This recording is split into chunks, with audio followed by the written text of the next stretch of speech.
Hi, I'm Marna, and thank you for joining me. I'm going to go ahead and say up front, I'm going to cry during this video. And that's okay, because this is a video about authenticity. And that's something that I've been dealing with a lot lately. I've been wrestling with it.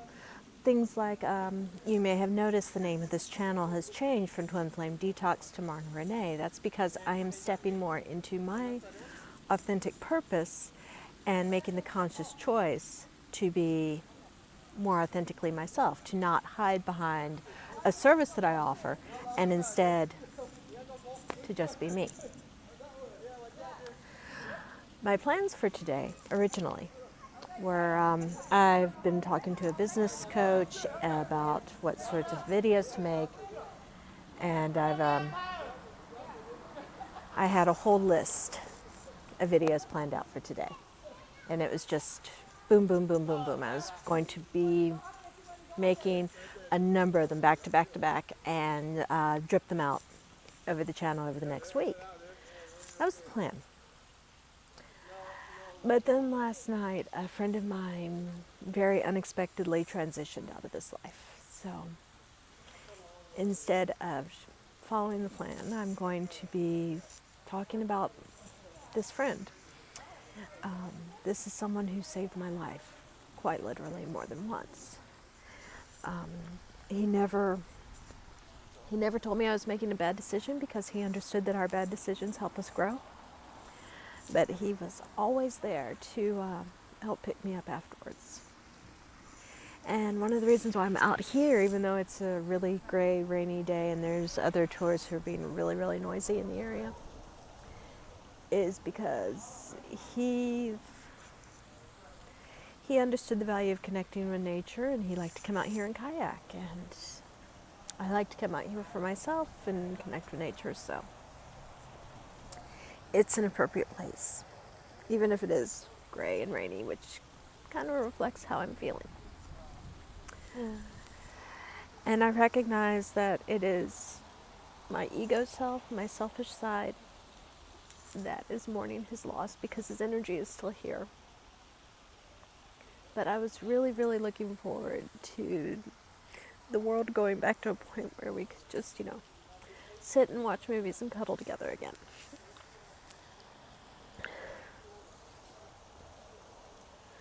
So the reason that it was so important to me to talk about him is because he was living the most authentically fifth dimensional life of anyone that I've ever known. And I've known this man for going on 20 years now.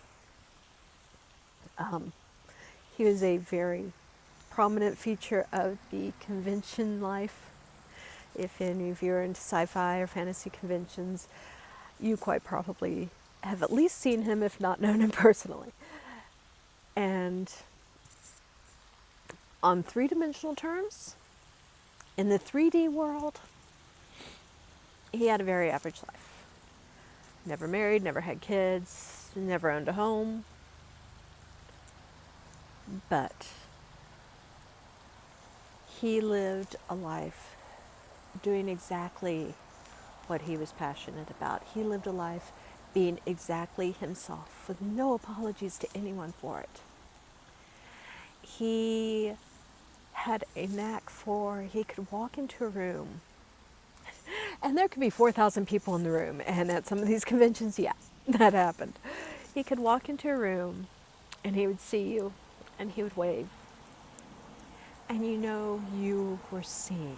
You were not just another face in the crowd. He was not just waving at a mass of people.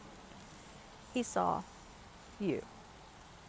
And he saw you because he knew you mattered. He was the most expansively loving person I have ever known. And he loved anybody and everybody. If you've ever known a Labrador Retriever that absolutely adored people and would go up to anyone and immediately be their best friend, imagine that in person form. He was short in physical stature, but his energy was of someone much, much larger than his physical self. There's a joke that goes around every so often about I'd like to get a tattoo of myself only 20% larger. Short people use that a lot. He's the one person who probably could have pulled that off. So let's talk about why I say he was the most authentically fifth dimensional person. Because it sounds like a really odd thing to say until you think about what it means to be living as your fifth dimensional self. Now, he never used this term. I don't think he would have taken it seriously. Well, no, he would have taken it seriously because he listened. But he would have had some reservations about being associated with the woo-woo community. Although, his personal beliefs were what they were and accepting of everyone. But in being his most authentic self, he loved everybody. He was one of those people, it did not matter where he went. He had friends, and friends who loved him, and friends who were more than willing to do whatever he needed from his friends at that time. And he never took advantage of this. It was just the reciprocity he lived in.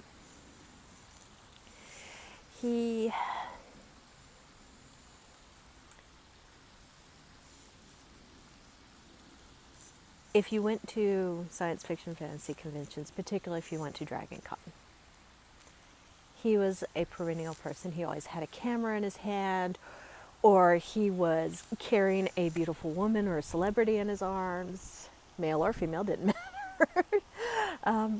He was just always, always, always there. And even though he billed himself as a photographer, even though he thought of himself as documenting the world around him, he was also enthusiastically a part of it.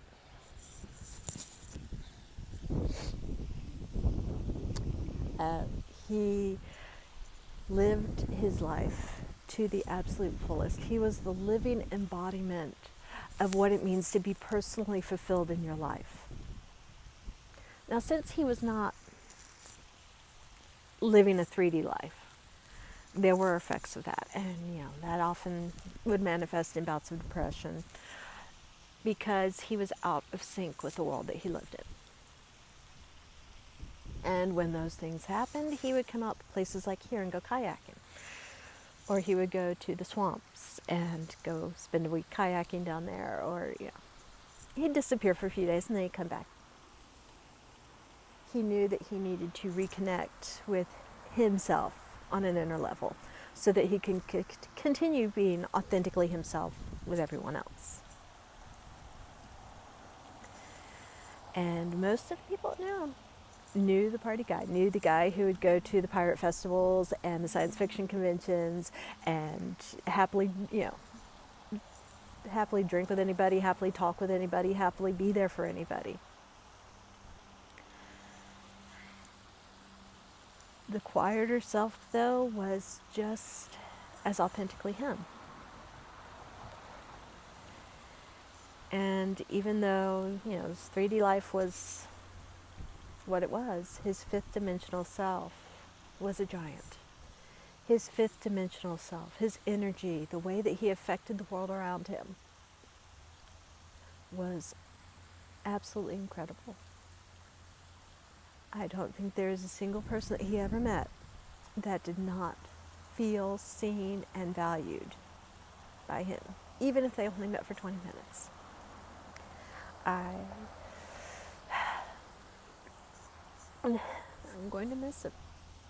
I'm going to miss the physical reality of him. I'm going to miss feeling his energy in a collected form. And that's okay, because there is a part of me that's still living in 3D, and I'm going to miss the 3D version of him. But I also can say that knowing, to the core of my being, knowing that his energy is still there. He is still there. his energetic self still exists. And I will have the privilege of interacting with that energetic self again in this life and in whatever life I transition into next. So, yeah, not one of the videos I was intending to make, but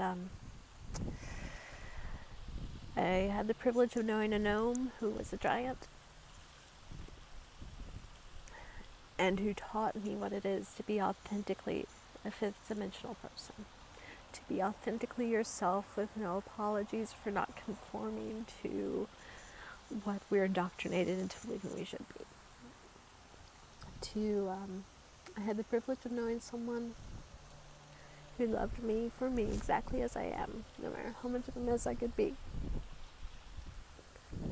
and who never let anything stand in the way of that love. And it was the same with every other person he knew.